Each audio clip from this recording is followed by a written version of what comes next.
Hello po mga kalutong Pinoy sa Amerika, kumusta po kayo? Welcome back po sa ating channel. Ngayon, gagawa po tayo ng baked salmon. I-oven ko po siya. Nakabili po ako ng fresh na salmon. Nagamit po ako ng garlic salt, lemon pepper seasoning, black ground pepper, at magdi-drizzle po ako ng parsley sa taas. At gagamit din po ako ng lemon na fresh. Napakasarap po nito at napaka-healthy. Pwede nyo pong ilagay sa salad nyo or pwede nyo po siyang isawsaw sa kalamansi na may toyo. Napakasarap po. Okay, umpisahan na po natin. Okay, ang una kong gagawin, maglalagay lang ako ng garlic salt dito sa ating bowl. 1 teaspoon. Ang ating lemon pepper seasoning, 1 teaspoon. 1/4 teaspoon ng ating black ground pepper. Pagkatapos, imimix lang po natin ito. Yan. Paki-check na lang po guys yung ating description box. Ilalagay ko po lahat doon yung exact measurement natin. So, and then kukunin po natin itong ating salmon. Ilalagay ko siya dito sa tray. Tapos, lagyan lang natin ng konting olive oil.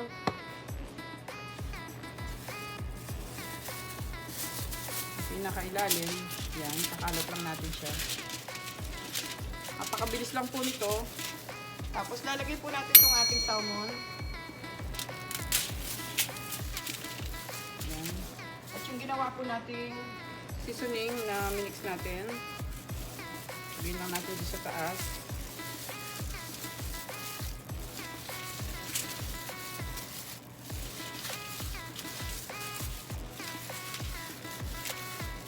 Ayan po. Lagyan na rin natin yung kabila para may lasa siya sa likod.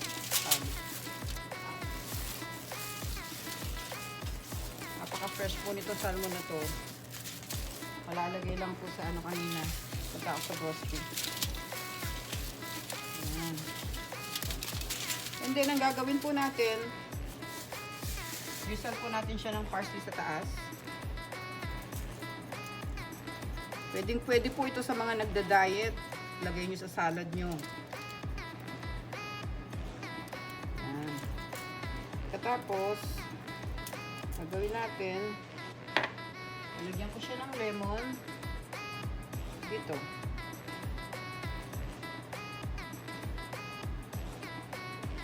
Ayan po. I-oven po natin to ng 20 minutes, 410 degrees Fahrenheit po yung gamit ko. Okay. Preheat muna po natin yung oven.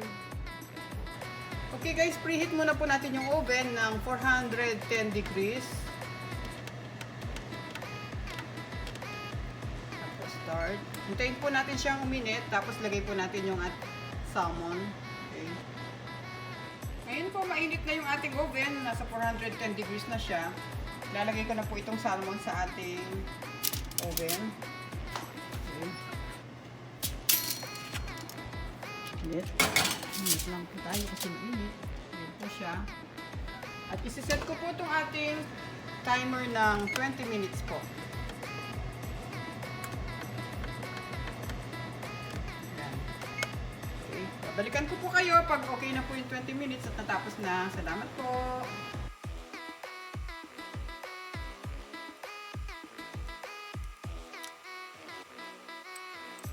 Ayan na po guys, malapit na po siyang matapos. Nasa sa inyo po kung gusto niyo pang dagdagan ng minutes kasi sa akin po kasi okay na to kasi yung oven namin medyo malakas. Okay, tapos na po siya. Tingnan po natin yung ating salmon. Ayan na siya.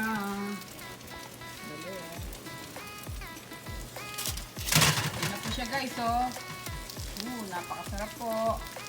Lalabas muna po natin siya. I-off ko muna po yung aking oven. Ito na po siya, oh. Hindi pa.